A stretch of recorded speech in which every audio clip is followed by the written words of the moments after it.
Jadcherla municipality పరిధిలో ఉన్న గచ్చుబావి cleaning కోసం ప్రతి ఒక్కరిని స్వచ్ఛందంగా ముందుకు రామని పిలిచిన సంగతి తెలిసిందే.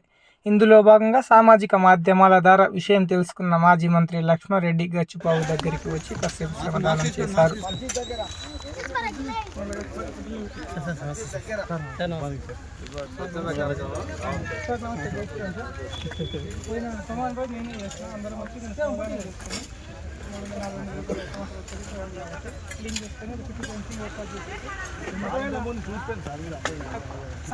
పైసలు శాంక్షన్ అయినాయి. ఎలక్షన్ కోడ్ వచ్చేసినందుకు ఆ పైసలు కూడా అదే మాట చేస్తున్నారు. 2 కోట్లు శాంక్షన్ చేసి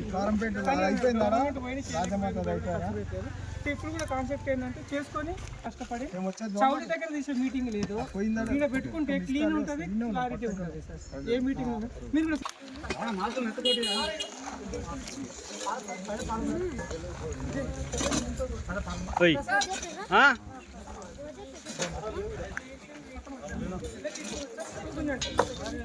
ఒక మాస్క్ అంటే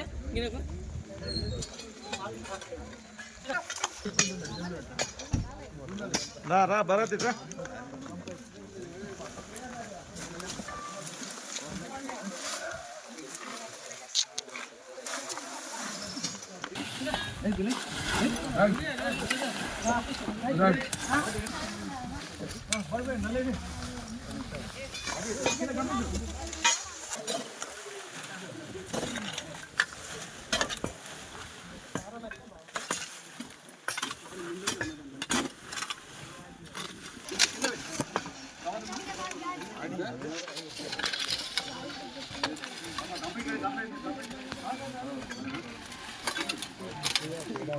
రివర్స్ పెట్టండి సార్.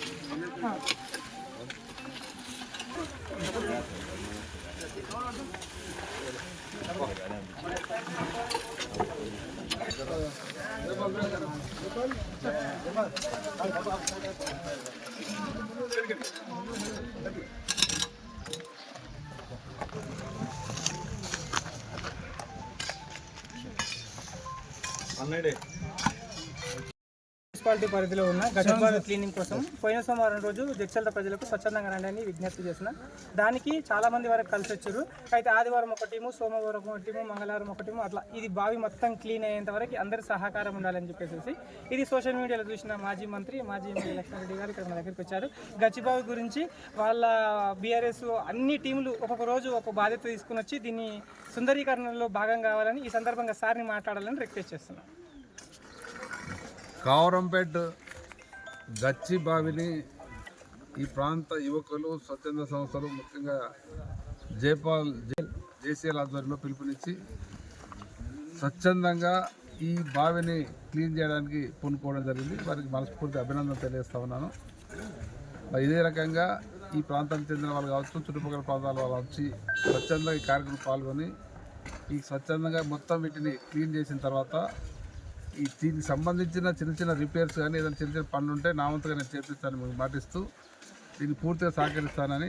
గతంలో కూడా దీనికి డిపార్ట్మెంట్ ద్వారా, టూరిజం డిపార్ట్మెంట్ ద్వారా 2 కోట్లు శాంక్షన్ కూడా చేయించడం జరిగింది. మరి ఎలక్షన్ వచ్చి అది పెండింగ్ పడిపోయింది. మరి ఇప్పుడున్న ప్రభుత్వాన్ని కూడా కోరుతున్నా, ఇది క్లీన్ అయిన తర్వాత దీనికి అవసరమైన నిధులు శాంక్షన్ చేయించి ఇది అభివృద్ధి చేయాలని కోరుతా ఉన్నాను. ఇటువంటివి ఎన్నో పురాతన బావులు కావచ్చు, కోనేరులు కావచ్చు, రకరకాల కట్టడాలు ఉన్నాయి గతంలో చేసినవి. అవి మళ్ళీ మనం ఇప్పుడు నిర్మించాలంటే మనతో సాధ్యమయ్యే పని కాదు. ఇటువంటి వాటిని మనం పునర్నిర్మించుకునే, దీన్ని రిపేర్ చేసుకొని వాడుకుంటే ఎంతోమందికి ఇది చూసి ఆనందపడతారు. దీని ఒక విజిటింగ్ ప్లేస్ లాగా, టూరిజం ప్లేస్ లాగా చేయడానికి అవకాశం ఉంది. కాబట్టి ఆ దిశగా అందరం పనిచేద్దాం. దానికి నా సహకరిస్తా తెలియజేస్తాం.